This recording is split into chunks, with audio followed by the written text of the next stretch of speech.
بسم اللہ الرحمن الرحیم۔ حضرت بلال رضی اللہ تعالی عنہ سے ایک صاحب نے پوچھا کہ حضور اقدس صلی اللہ علیہ وآلہ وسلم کے اخراجات کی کیا صورت ہوتی تھی؟ حضرت بلال نے فرمایا کہ حضور پاک کے پاس کچھ جمع تو رہتا ہی نہیں تھا، یہ خدمت میرے سپرد تھی، جس کی صورت یہ تھی کہ کوئی مسلمان بھوکا آتا تو حضور اقدس صلی اللہ علیہ وآلہ وسلم مجھے ارشاد فرما دیتے، میں کہیں سے قرض لے کر اس کو کھانا کھلا دیتا۔ کوئی ننگا آتا تو مجھے ارشاد فرماتے کہ کسی سے قرض لے کر اس کو کپڑا پہنا دو۔ یہ صورت ہوتی رہتی تھی۔ ایک مرتبہ ایک مشرک مجھے ملا، اس نے مجھ سے کہا کہ مجھے وسعت اور ثروت حاصل ہے، تو کسی سے قرض نہ لیا کر، جب ضرورت ہوا کرے مجھ ہی سے قرض لے لیا کر۔ میں نے کہا اس سے بہتر کیا ہوگا؟ اس سے قرض لینا شروع کر دیا۔ جب ارشاد عالی ہوتا اس سے قرض لے آیا کرتا اور ارشاد والا کی تعمیل کر دیتا۔ ایک مرتبہ وضو کر کے اذان کہنے کے لیے کھڑا ہی ہوا تھا کہ وہی مشرک ایک جماعت کے ساتھ آیا اور کہنے لگا، او حبشی! میں ادھر متوجہ ہوا تو ایک دم بے تحاشا گالیاں دینے لگا اور برا بھلا جو منہ میں آیا کہا اور کہنے لگا کہ مہینہ ختم ہونے میں کتنے دن باقی ہیں؟ میں نے کہا قریب ختم کے ہے۔ کہنے لگا 4 دن باقی ہیں، اگر مہینہ کے ختم تک میرا سب قرضہ ادا نہ کیا تو تجھے اپنے قرضہ میں غلام بناؤں گا اور اسی طرح بکریاں چراتا پھرے گا جیسے تم پہلے تھے۔ یہ کہہ کر چلا گیا۔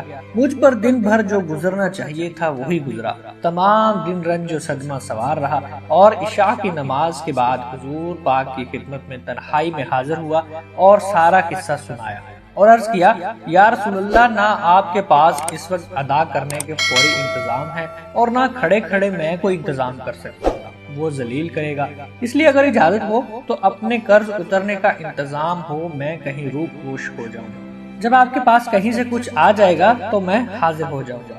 یہ عرض کر کے میں گھر آ گیا، تلوار لی، ڈھال اٹھائی، جوتا اٹھایا، یہی سامان سفر تھا اور صبح ہونے کا انتظار کرتا رہا کہ صبح کے قریب کہیں چلا جائے۔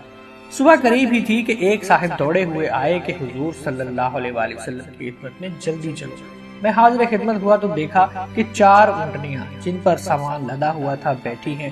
حضور صلی اللہ علیہ وآلہ وسلم نے فرمایا، خوشی کی بات سناؤں کہ اللہ تعالیٰ نے تیرے قرضہ کی بے باکی کا انتظام کر دیا ہے، یہ اونٹنیاں بھی تیرے حوالے اور ان کا سامان بھی۔ فدق کے رئیس نے یہ نذرانہ مجھے بھیجا ہے، میں نے اللہ کا شکر ادا کیا اور خوشی خوشی ان کو لے کر گیا اور سارا قرضہ ادا کر کے واپس آیا۔ حضور پاک صلی اللہ علیہ وسلم اتنے مسجد میں انتظار فرماتے رہے۔ میں نے واپس آ کر عرض کیا کہ حضور اللہ کا شکر ہے، حق تعالیٰ نے سارے قرضہ سے آپ کو سبکدوش کر دیا اور اب کوئی چیز بھی قرضہ کی باقی نہیں رہی۔ حضور نے دریافت کیا کہ سامان میں سے بھی کچھ باقی ہے؟ میں نے عرض کیا جی ہاں کچھ باقی ہے۔ حضور نے فرمایا کہ اسے بھی تقسیم ہی کر دیتے تاکہ مجھے راحت ہو جائے، میں گھر میں بھی اس وقت تک نہیں جانے کا جب تک یہ تقسیم نہ ہو جائے۔ تمام دن گزر جانے کے بعد عشاء کی نماز سے فراغت پر حضور نے دریافت فرمایا کہ وہ بچا ہوا مال تقسیم ہو گیا یا نہیں؟ میں نے عرض کیا کہ کچھ موجود ہے، ضرورت مند آئے ہی نہیں، تو حضور نے مسجد ہی میں آرام فرمایا۔ دوسرے دن عشاء کے بعد پھر حضور نے کہا کہ کیا ہوا، وہ سامان تقسیم ہو گیا کہ نہیں؟ میں نے عرض کیا کہ اللہ جل شانہ نے آپ کو راحت عطا فرمائی کہ وہ سب نمٹ گیا۔ حضور صلی اللہ علیہ وآلہ وسلم نے اللہ تعالیٰ کی حمد و ثنا فرمائی۔ حضور کو یہ ڈر ہوا کہ خدا نخواستہ موت آ جائے اور کچھ حصہ مال کا آپ کی ملک میں رہے۔ اس کے بعد گھروں میں تشریف لے گئے اور بیویوں سے ملے۔ دوستو، یہ اللہ والوں کی یہ بھی خواہش رہتی ہے کہ ان کی ملکیت میں مال و متاع کچھ نہ رہے۔ حضور صلی اللہ علیہ وآلہ وسلم کا تو کیا پوچھنا، جو سارے نبیوں کے سردار اور سارے اولیاء کے سرتاج ہے۔ حضور کو اس کی خواہش کیوں نہ ہوتی کہ میں دنیا سے بالکل فارغ ہو کے جاؤں۔ ہم لوگوں کو بھی چاہیے کہ زیادہ مال جمع کرنے کی بجائے اس کو اللہ کی راہ میں خرچ کریں تاکہ اللہ ہم سے راضی ہو جائے۔ اللہ تعالیٰ ہم سب کو معاف فرمائے، آمین یا رب العالمین۔